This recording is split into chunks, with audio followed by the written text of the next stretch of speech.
Good afternoon. I'm Dr. Mark Andrew Holacek. You know me as a Thomas Jefferson scholar and philosopher and historian, and like to come to you from my hermitage in Lynchburg, and I'd like to do another episode of the real Thomas Jefferson. This, as you can see, is my for those old timers, my Brett the Hitman Hart look, I guess. Just got done working out and cleaning up and stuff. My hair's got to dry. Anyways, I want to talk to you today about Thomas Jefferson's first love, his first girlfriend, right? Rebecca Burwell, 1746. He was born 1743 and she passes in 1806.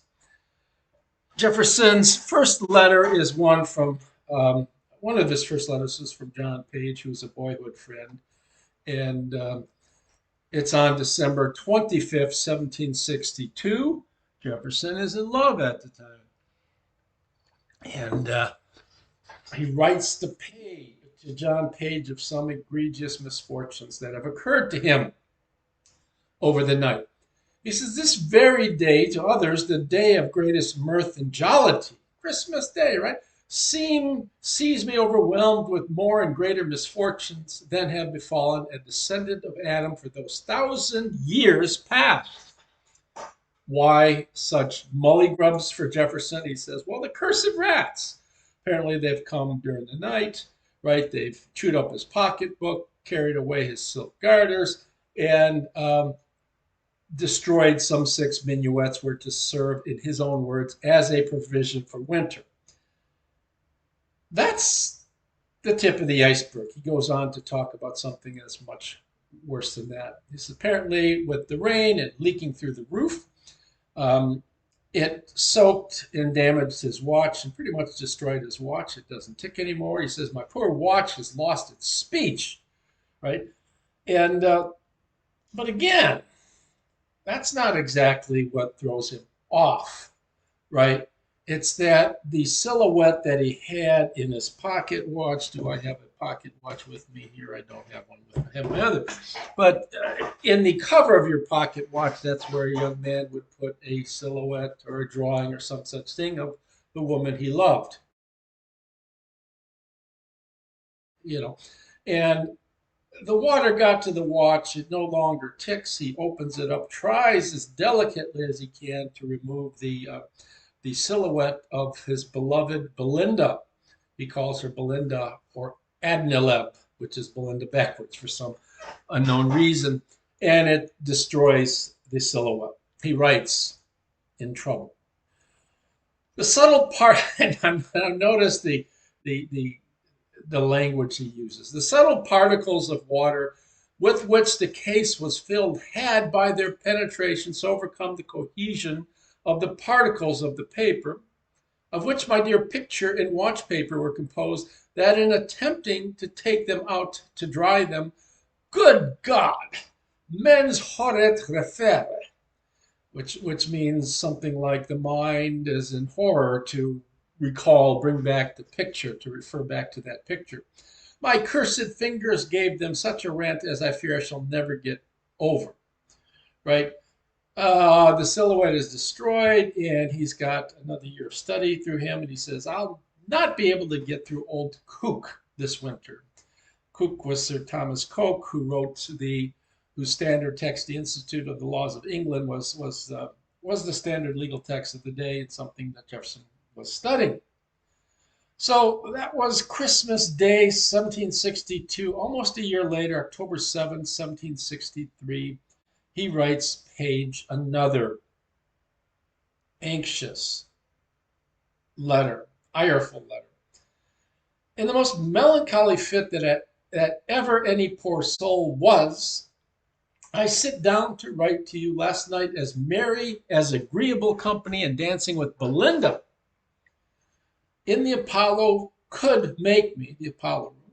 I never could have thought the succeeding sun would have seen me so wretched as I am now. I was prepared to say a great deal. I dressed up in my own mind such thoughts as occurred to me in as moving a language as I knew how, and expected to have performed in a tolerably credible manner. But good God, when I had the opportunity of venting them, in other words, the thoughts, A few broken sentences uttered in great disorder and interrupted with pauses of uncommon length were the two visible marks of my strange confusion. So this is at the Raleigh Tavern in the Apollo Room. And what's going on here in October was October 7, yeah, 1763. Jefferson is clearly proposing to Adnaleb, to Belinda, right? Rebecca Burwell, as she's commonly known. And he's clearly scripted his proposal, right? But when the words are supposed to come out, right, Jeffy? When the words are come out, they don't come out.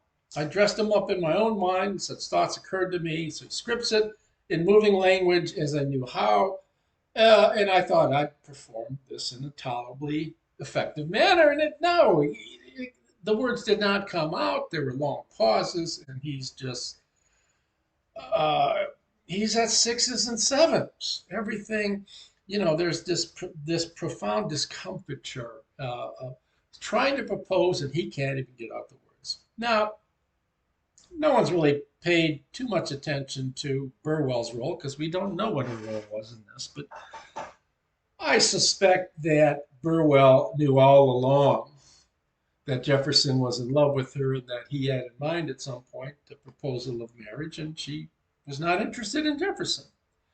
Uh, as I write in my one book, Psychobiography of an American Lion, book on Thomas Jefferson, Jefferson was very clumsy with women. And with Rebecca, this is his first instance that we have of his profound clumsiness with women. Can't even get the words out. He scripts everything. And the fact that he's got to script things, it's just, it's easy enough to say, I love you. You mean everything to me. Would you be my wife? And not for Jefferson. It's got to be just right. It's got to be scripted. And he can't get the words out. I think without question, Burwell is anticipating something like this is going to happen that night. Jefferson is not very good at dissembling. And what happens is she is doing everything she can to discourage his proposal. She knows it's going to come, and she's given all sorts of hints that this is not a good idea, Thomas. So she has a key role, in making the proposal abortive. Now, not long after, that was October 7th, this is January 19th, 1764. Though this is over 3 months later, Jefferson writes to Page another letter from Williamsburg, which at the time he calls Devilsburg, and adds the H to the G. Now, Jefferson is responding to a letter. There's much, I'm sure, larger correspondence than we have. We just have a small sampling, but that's what we have. And Page had written him and advised him to proceed with Belinda, with Adnaleb. He gives them Latin, practicing the languages between each other. He says, Semper saltat, semper ridet, semper loquitur, semper solicitat, which translates, saltat could be a jump or it could be a dance, and that always dance, always ridet is laugh, always speak, always talk or talk clearly, talk plainly, always solicitat means to something like to cause hell. Always raise a little hell, right? Jefferson replies succinctly, "Good God, it's impossible." And then he continues, and again I read a rather lengthy part of the letter. I told you our confab in the Apollo, but I believe I never told you that we had on another occasion.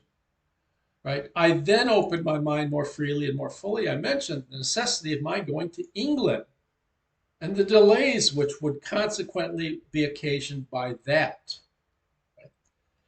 I said in what manner I should conduct myself till then, and explain my reasons, which appeared to give that satisfaction I could have wished.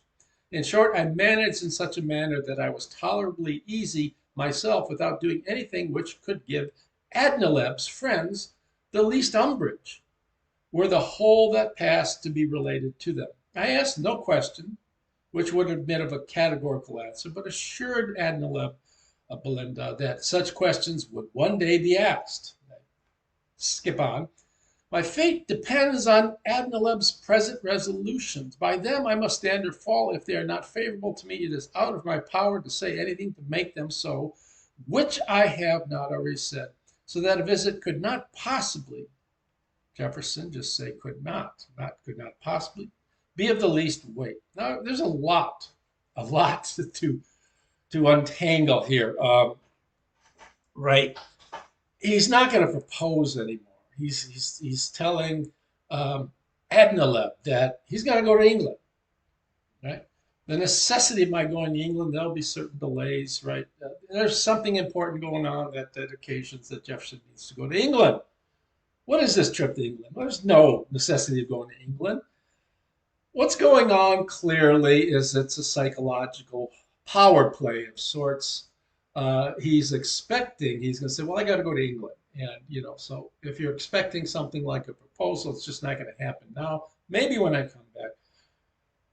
And what happens is what's supposed to happen is Belinda is supposed to say, please, Thomas, don't go. I care too much about you. What am I going to do without you? But presumably she says nothing, right? Right?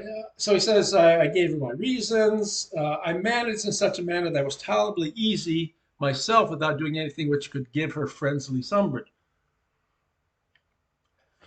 What does that mean? Give her friendly umbrage? Presumably, his botched proposal 3 months earlier became news to Belinda's friends, and he was made the fool by them. Couldn't even get it out. He came across like a fool. Well, he's not going to say anything this time that would give anybody any fuel to think that he's not all there mentally. He can't make a proposal. He's not in control of himself. So he doesn't do anything like that. He says, I asked no question which would admit of a categorical answer, but assured her that such questions would one day be asked. So, in other words, I'll propose at some point. Right now, I got to go away to England. Then he ends by saying, well, Paige, my fate is completely dependent upon my lovely Belinda. So, what does that mean? I mean, he's not taking matters into his own hands. He's delayed in a wishy-washy way. He's trying to tell her, convey the notion that he's in love with her. But he's got this trip to England, which he doesn't really have to make. There is no planned trip. He doesn't go to England, of course, and he's waiting. The ball's in her court, as it were. She has to do something right now, and that's not exactly a take charge sort of man that's in control of his own fate with respect to the woman that he loves. So I think it's an astonishing and incredible letter. Now others have, of course, examined the correspondence, and not much with substance has been written. Now, one psychiatrist, Carl Binger, literally sloughs off the affair. He doesn't think much of it, the whole affair with Belinda. He writes, the affair had all the earmarks of puppy love. Jefferson was still only 20. Although of high emotional nature, he managed in this, and indeed throughout his life, to keep a cool head, even with his heart afire. Sorry, Carl, that doesn't work. Jefferson does not have a cool head. Early on in these letters, he's showing strong emotionality. He's showing lack of rational control over his emotions, and he doesn't keep a cool head at all. He's broken. He's beaten up by this affair. He's sort of beaten by the notion that Belinda's not not so interested in him. Now, what is this trip to England? Well, it's distancing. It's face saving. If I tell her I have to go to England and she decides she doesn't want to marry me, she's not interested in me, I can always say it's because, well, I had to go to England. It's face saving, right? He's got large anxiety. He's gauche. And instead of just saying, will you marry me? And if she says no, he's got to take the answer, full frontal answer. He's got to take it right in the face, right? Can't deflect it. This trip to England is a deflection mechanism. It's a way of saying, well, you know what? I didn't really come out and propose, never propose. I had to go to England, I told her, and she lost interest or whatever. But it's understandable. If the person you love is in England, so strange letter, and it shows you a lot. I argue in my book, Psychobiography of American Lyme, that Thomas Jefferson was always clumsy around women, always, and we'll see that again with Maria Cosway, when his Head and Heart letter in October, was it 12th, I think 1786, October 12th, and it's an extraordinarily long letter, and instead of just telling her how he feels about her, he has a debate, a lengthy debate, perhaps his longest letter, I'm not sure, uh, with his between his head and heart concerning his love of her. Very, very strange letter. One of my favorite letters. This is also a really good letter. Now, you know, we see also Jefferson's achismus.